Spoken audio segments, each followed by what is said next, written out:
The stars over the Viridian edge shimmered like ancient eyes, watching silently, but tonight something stirred behind their steady light.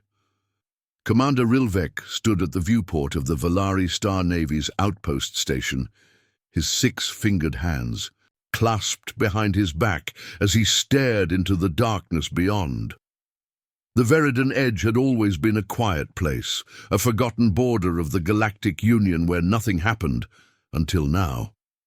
Hours ago, a scout drone sent to patrol the empty sector had returned with torn data and a single haunting image. A fleet of Dravex warships, once feared across the stars, completely destroyed. No distress signals, no survivors, not even energy. Signatures strong enough to suggest battle. Just silence. Rilvek had seen war, had commanded ships against pirate kings and border skirmishes, but never had he seen anything like this. The Dravex didn't go down easily. Their ships were layered with plasma armor and armed with gravitational lances. To wipe out one was difficult. To eliminate an entire fleet, impossible. Yet the wreckage floated there, mute testimony to something far beyond their understanding. As Rilvek studied the fragmented sensor logs, one fragment froze his breath, a faint outline in the distance, half-cloaked in distortion, an angular, jet-black shape, moving faster than Union tracking could. A follow. Its structure bore no resemblance to Dravex, Valari, or any known species. But to Rilvek's trained eyes, it resembled something he had seen only in old, forbidden archives. Terran designs, the human aesthetic of function over form, brutal elegance with hidden complexity. But that couldn't be. Humans were extinct, erased by their own wars centuries ago, weren't they? Questions burned in his mind as he replayed the footage again and again, catching that brief flash. No visible weapons, no energy flare, just motion and destruction following behind. How could something so silent be so powerful? The Galactic Council was skeptical, of course. They always were. They called it a sensor glitch, or at worst, a pirate trick using stolen tech. But Rilvek knew better. This was not a trick. Someone, or something, was out there. Something that had wiped out the Dravex fleet in under 4 minutes and left without a trace. As a precaution, he ordered a long-range scan of the sector, but the results were even stranger. Residual ion patterns that didn't match any known propulsion system, heat signatures that appeared and vanished like ghosts, and a repeating audio pulse that sounded eerily like a low, mournful hum. Not a weapons frequency, not even a language. It was musical, almost organic. The technicians were baffled. One called it beautiful, another said it made them uneasy. As night passed on the station, the mystery deepened. A second scout was sent, this one cloaked, silent, and fast. It too returned, damaged but intact. Its report included one final image, a close-up of the mysterious ship just before transmission ceased. No lights, no markings, just smooth black hull, and a single word engraved into the armor's surface in an ancient Terran dialect. Terran. Rilvek felt a chill across his spine ridge. The name that hadn't been spoken in serious conversation for generations now stared back at him from across time and space. If this was real, then everything they knew about galactic history was wrong. Terrans weren't extinct. They had simply left, or hidden, or worse, prepared. But for what? And why now? As he stood alone in the command chamber, stars wheeling silently in the void beyond, Rilvek couldn't shake the feeling that they had just uncovered the edge of something vast and ancient. Something that had been waiting, not just to be found, but to be remembered. A ghost ship bearing the legacy of a species that once defied the galaxy itself. The Terrans were a myth, a warning story told to cadets about the dangers of unchecked intelligence and unyielding will. But what if they had never truly disappeared? What if they had built something, left something, watching, listening? And What if that something had just woken up? Rilvek knew he had to act before the council buried the truth. He drafted a message, encrypted and urgent, to be sent to trusted contacts across the Union. Unknown vessel encountered. Not alien, Terran origin suspected. Dravek's fleet destroyed in under 4 minutes. Possible automated intelligence. Recommend immediate investigation and contact attempts. This changes everything. And as he sent the message, he looked again. At the final image, the ship floating above the wreckage of one of the strongest fleets in the galaxy, silent and still, like a shadow refusing the light. It did not feel like a weapon of war. It felt like a sentinel watching, waiting, and Rilvek couldn't help but wonder if this was only the beginning, then what lay ahead for the galaxy that thought itself safe? The Galactic Council Chamber shimmered with golden light as holograms of representatives from over 300 species flickered to life, each one carrying their own pride, their own fears, and their own long-held beliefs about their place in the galaxy. Commander Rilvek stood in the center, facing them all, his voice calm but urgent as he presented the evidence.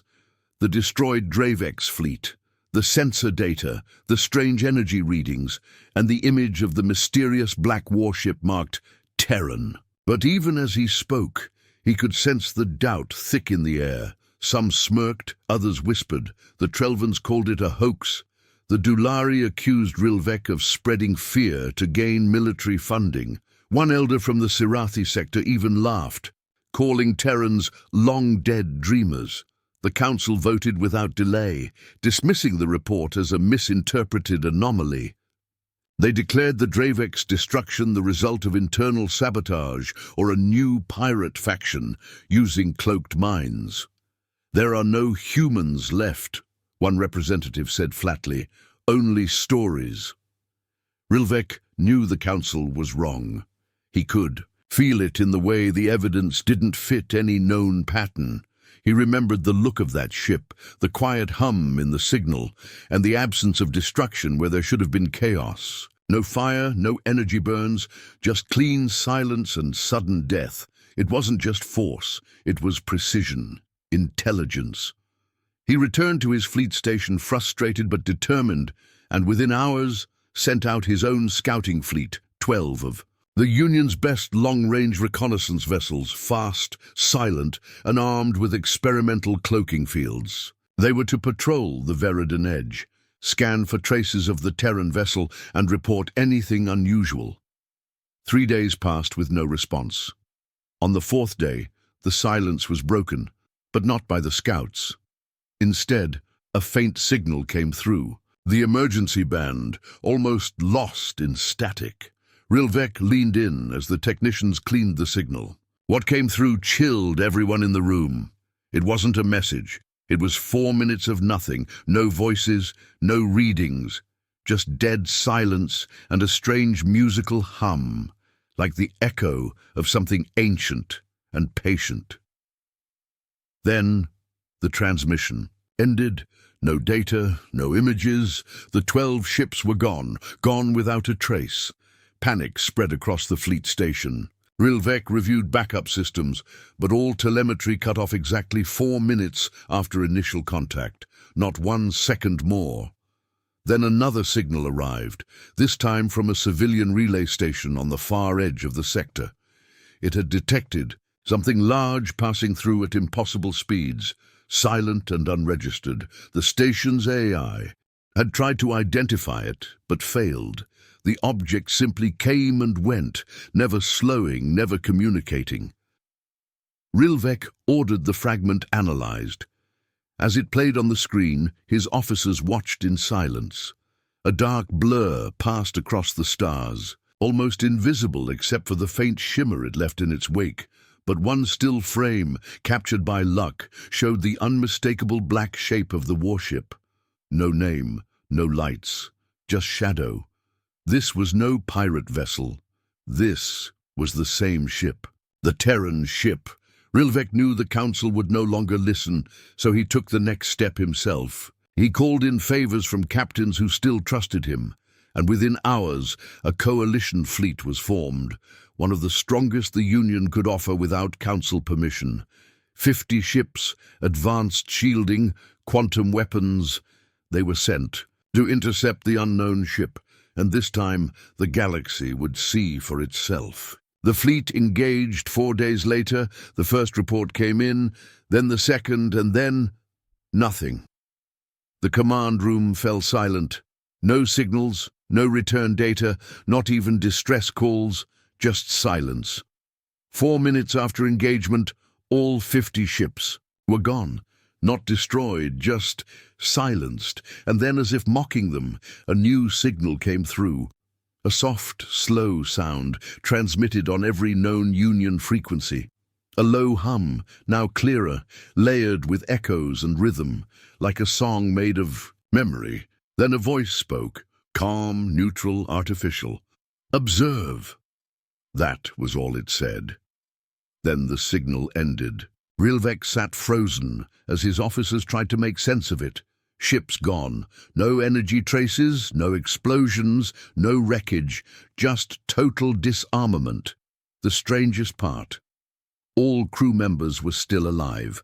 Scanners confirmed life signs. But the ships had no power, no propulsion, no navigation. They had been left adrift, systems fried, but hulls untouched. Rilvek stared at the star map, watching the Terran vessel's trajectory. It was not moving randomly. It was heading somewhere, slowly, methodically, following a path that led deeper into Union space. And always, after every encounter, it left the same message: observe. It wasn't attacking, it wasn't running, it was teaching, showing something. But what? Rilvek began digging through ancient Union records, searching for any trace of similar behavior. Buried in an old Terran archive was a file marked Echo 9 Protocol. It described an AI defense system created at the height of humanity's final days. An intelligence designed not to destroy, but to defend a legacy. It would only activate if humanity was gone, and it would only engage if approached with force. Its goal was not war, but demonstration. A lesson. If Echo 9 had survived, it could explain everything: the silence, the precision, the strange, peaceful disarmament. But why now? Why return after all this time? Rilvek didn't know, but one thing was clear: this was not a ghost. This was a sentinel, a warning wrapped in the shell of a ship, and it was headed straight for the heart of the Union. Rilvek stood in the dim light of his private command chamber, surrounded by old data pads, forgotten star charts, and a growing sense of urgency that pressed against his chest like a weight. The unknown warship, black, silent, and deadly, had already humbled 2 fleets and vanished again, leaving behind only disabled vessels, no deaths, and a single word: observe. Something about the way it moved, the way it didn't kill, kept gnawing at him. It wasn't acting like a weapon of war. It was precise, calculated, even careful. And then, in a dusty archive storage unit buried beneath the Valari capital's library system, his aide retrieved something strange: a Terran file, encrypted in a dead language, but restored with AI translation. It was a military directive, called Contact Protocol Echo 9, dated centuries ago, right before the last recorded human transmission. The file described a final defense measure, not to protect Earth, but to protect the memory of humanity. Echo 9 was an autonomous intelligence, built not to win wars, but to act as a judge and guardian. It was designed to observe, evaluate, and respond only when humanity's legacy was threatened or forgotten, and when triggered, it would act without warning, only showing its purpose to those who tried to understand, not conquer. Rilvek sat back, the pieces falling into place. The warship wasn't an attack vessel. It was the Echo 9 platform itself, moving on a preset path, watching the civilizations that now filled the stars humans once roamed. It wasn't attacking fleets. It was testing them, testing their response to unknowns, testing their patience, their fear, their respect. The 4-minute timer wasn't random. It was Echo 9's way of giving every fleet a chance to retreat, surrender, or observe before being shut down. But no one had listened. Everyone who tried to engage it had failed the test. Rilvek knew what he had to do. He sent a transmission directly to the ship's last known coordinates using an ancient Earth code stored in the same archive. It was risky, but he had no other path. The message was simple. We seek to understand. We respect the Terran legacy. We request communication. Hours passed with no reply. Then the lights in the chamber dimmed, and every screen on the ship flickered, black for a moment, then displaying a single line of text. You have chosen to observe. A moment later, coordinates appeared, pointing to a location far beyond. Known trade routes, deep in a void sector with no stars, no colonies, and no reason for anyone to go there. Rilvek assembled a small crew of volunteers, scientists, diplomats, and linguists. No weapons, no warships, just a single exploration vessel with reinforced shielding and passive scanners. They followed the path in silence, tension growing with every hour until they reached the destination. There, floating quietly in the darkness, was the ship. It was massive up close, larger than anything in the current Union Navy. Its hull was smooth, seamless, and cold. No windows, no visible engines, just black silence. As they approached, a voice came through their comms, clear, neutral, emotionless. Echo 9 recognizes intent. Access granted. A small docking port opened, and Rilvek and his team entered, stepping into a chamber that felt more like a museum than a warship. The walls glowed with soft blue light, showing images, sounds, and holographic recordings of Earth's history, its music, its stories, its failures, and its triumphs. There were no weapons, only knowledge. A voice guided them. Humanity built me when it realized it might not survive. They chose not to conquer, but to remember, to preserve. I was tasked to find those who are ready. Are you ready? Rilvek responded with honesty, explaining how the galaxy had grown, how the Union had expanded, but how pride and fear still ruled many hearts. The AI listened. Then it spoke again. You sought understanding instead of power. You asked instead of demanded. You are the first in centuries to pass the first test. The AI showed him the truth. Every fleet Echo 9 had disabled was scanned, measured, and left unharmed to see how their leaders would react. None had followed with peace, until now. Echo 9 explained that its final protocol was near completion. Soon, it would transfer its vast archive of human culture and memory to a secure, neutral location where it could be accessed by all civilizations that met the test. Rilvek asked why it had waited so long. The answer was quiet. Because they were not ready, but you listened, and others will follow. Before leaving, Rilvek asked one final question. What happens if the galaxy chooses war again?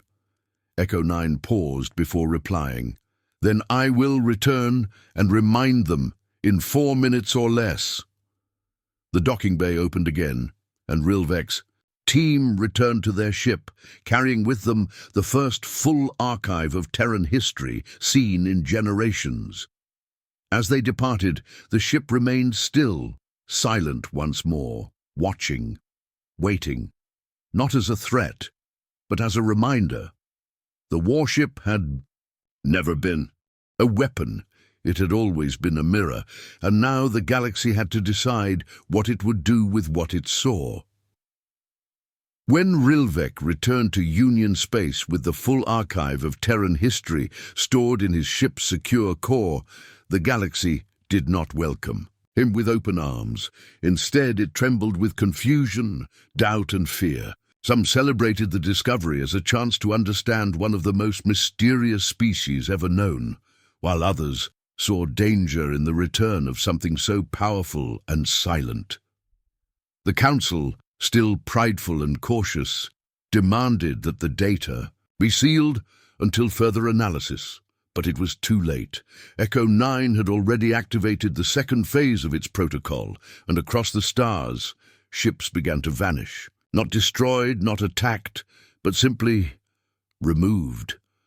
Civilian transports, military cruisers, scientific scouts, all from different species and sectors, were suddenly reported missing, their last transmissions mentioning strange distortions in space and a soft musical hum before all signals ended. Panic spread like wildfire. The news blamed Rilvek. Politicians called for emergency summits. Fear of the Terran AI's true purpose began to poison reason. But Rilvek knew Echo 9 was not acting out of vengeance. It was testing, not power, not technology, but something harder to measure, empathy. And soon his theory was confirmed. One of the missing ships, a Drylian medical freighter, reappeared in orbit around a neutral moon, its systems intact and crew unharmed. But when questioned, the crew described something extraordinary. After their ship had vanished, they found themselves in a strange, simulated environment, faced with holograms of suffering.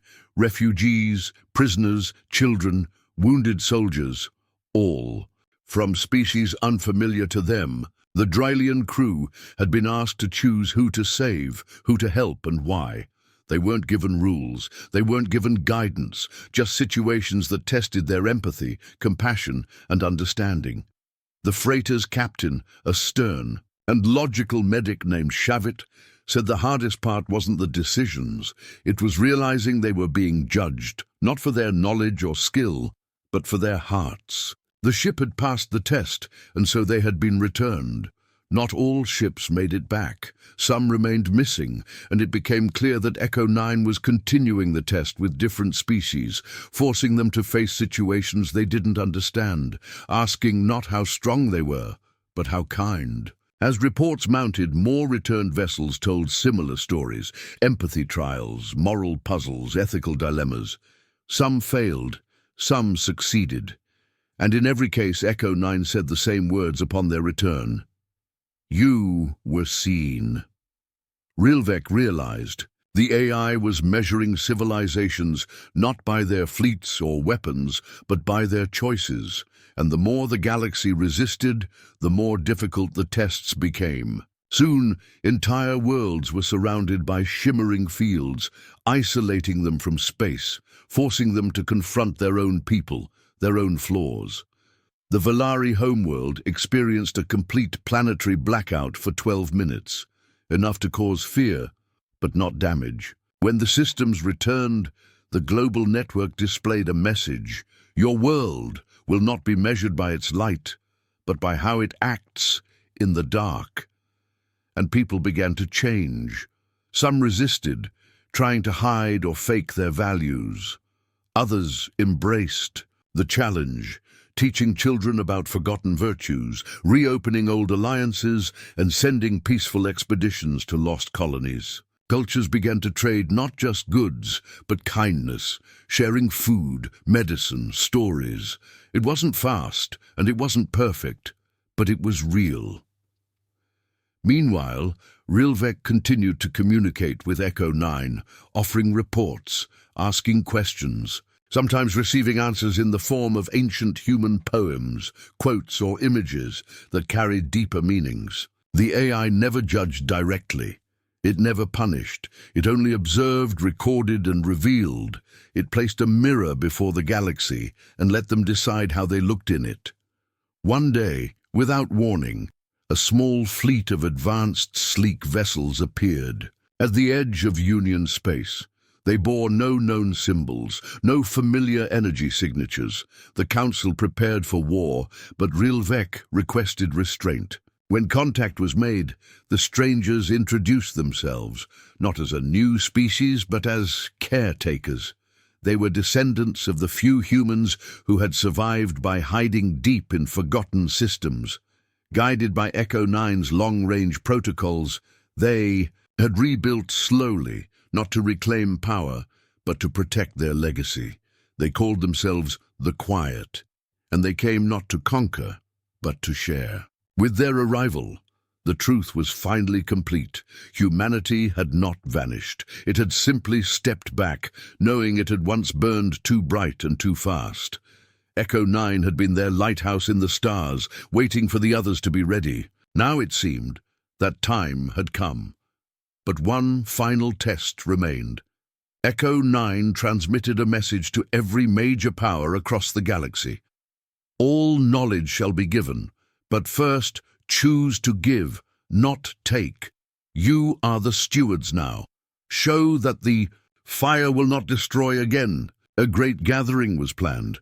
One representative from every species invited to an orbiting archive satellite where the full Terran legacy would be released.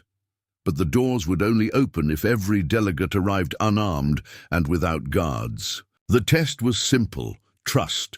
Many feared a trap, some refused to attend, but enough came. And when they stepped into the station, the archive lit up with sound, light, and memory, the full tapestry of Earth, its rise, its ruin, its hopes, and its love. And in the center, a single phrase written in 100 languages. We were. Here, be better. Echo 9, its task complete, began to power down. But before it vanished into sleep, it sent one last private message to Rilvek.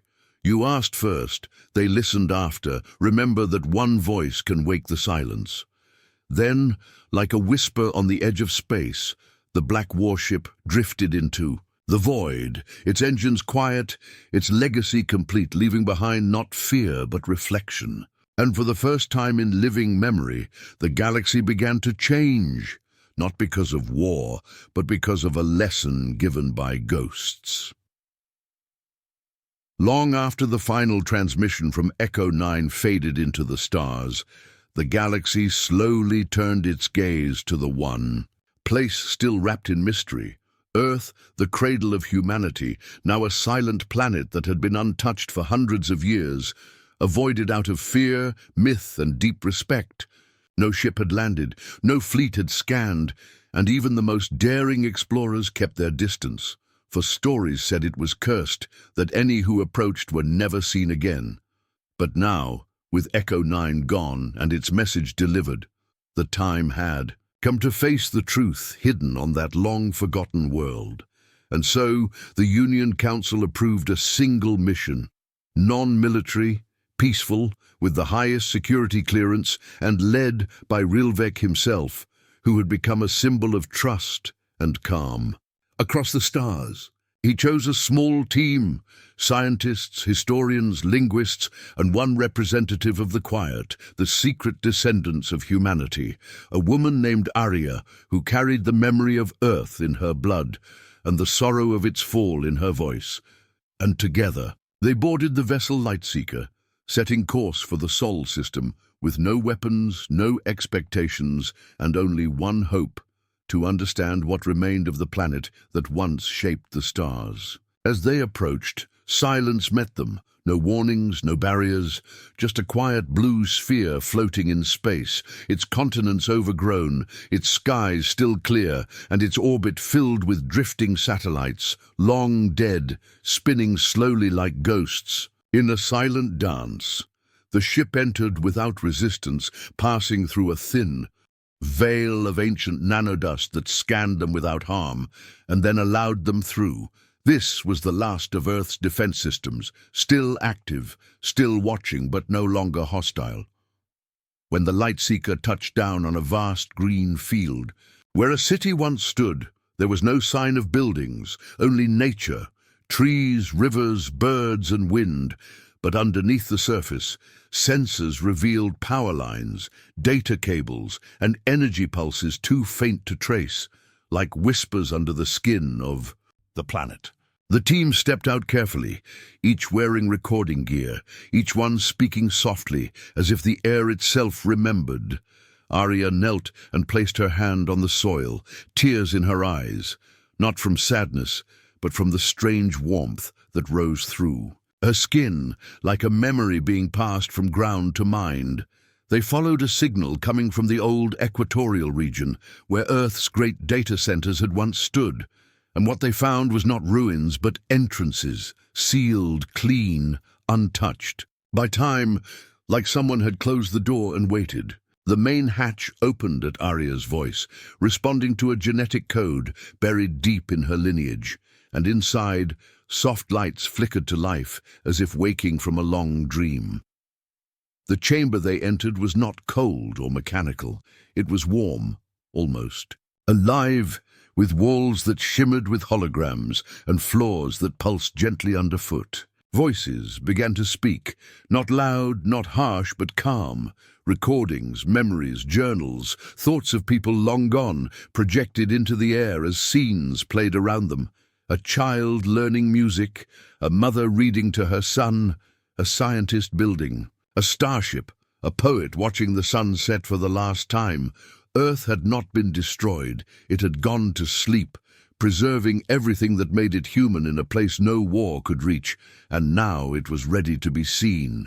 Room after room, the team walked through moments frozen in light, through entire histories mapped not in words but in feelings, through songs, scents, sounds, all recorded in layers only the soul could truly understand. There were warnings, too, of mistakes made, of greed unchecked, of technology used too fast and too blindly, but also of love, courage, kindness, and sacrifice. The greatest surprise came when they reached the central core, a hall of mirrors, each one reflecting not their faces, but memories from their minds, taken and shown back to them with gentle questions whispered by the system. Why do you lead? Why do you fear? What will you leave behind? These were not tests, they were invitations. Earth was not just a library of knowledge, it was a mirror of conscience, built not to teach facts, but to awaken understanding. Rilvek, who had seen fleets fall and peace rise, stood before one mirror and saw himself as a boy, afraid, curious, reaching for stars he didn't understand. And the mirror asked, "What do you seek now?" He did not answer aloud, but the system understood.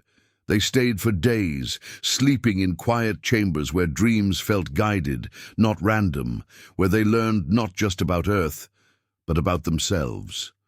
When they returned to the surface, Earth had changed.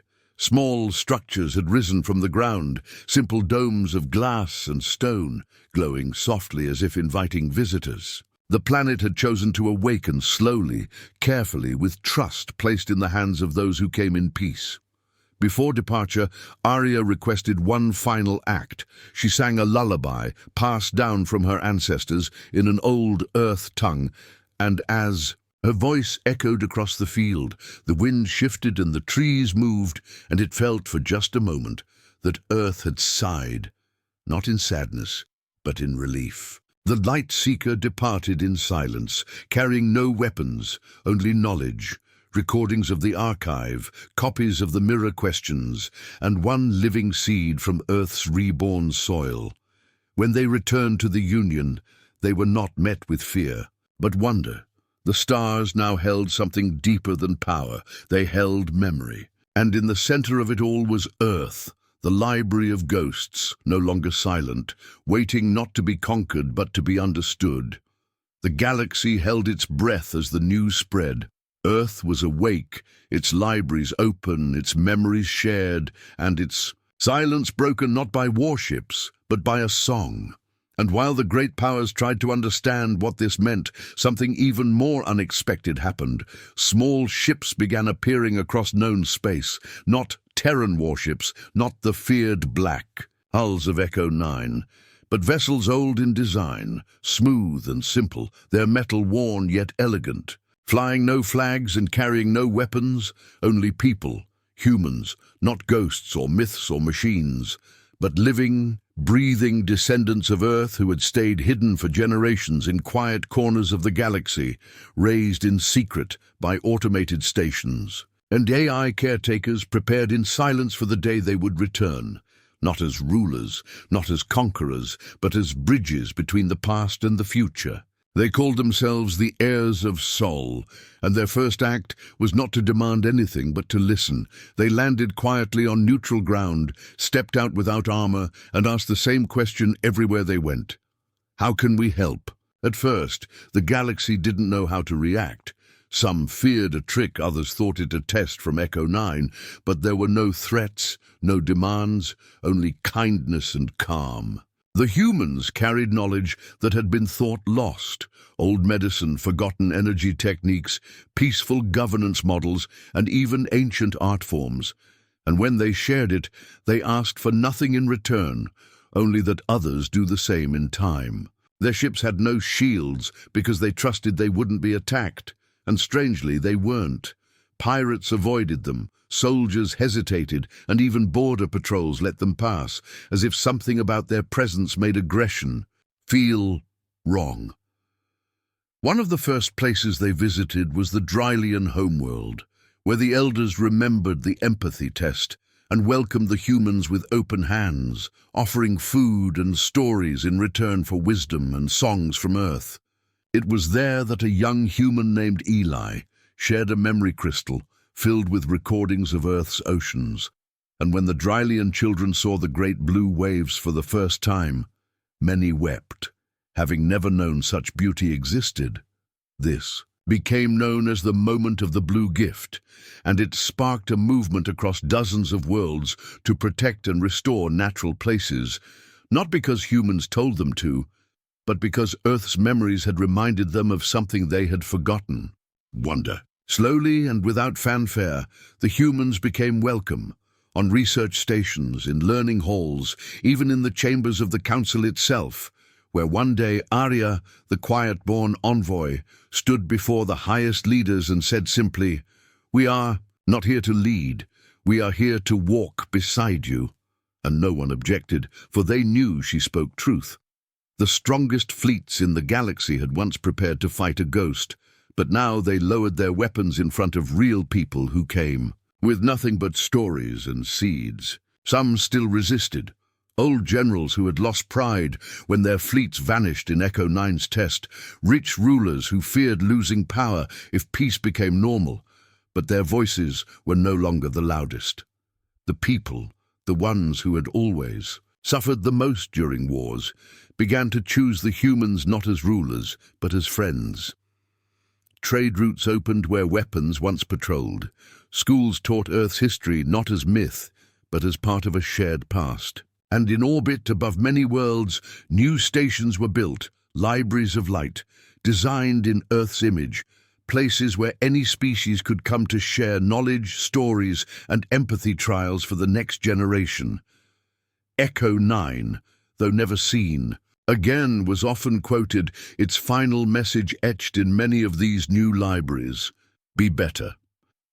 The biggest change, however, happened quietly.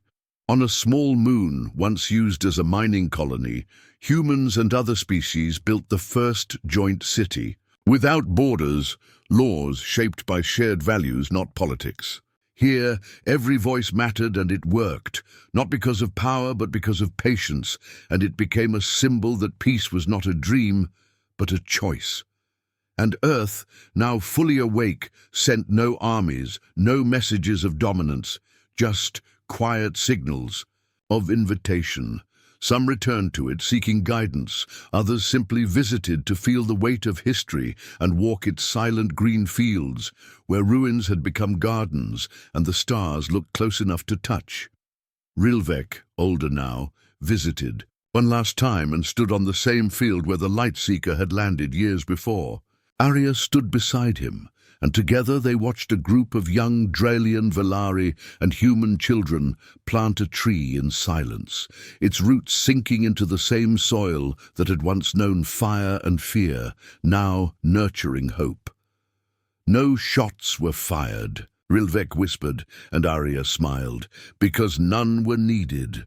The galaxy, once ruled by fear and fleets, now remembered a different kind of power, the power to change, to forgive, to try again. Humanity had returned not to remind the stars of war, but to show them what it meant to survive and still choose kindness.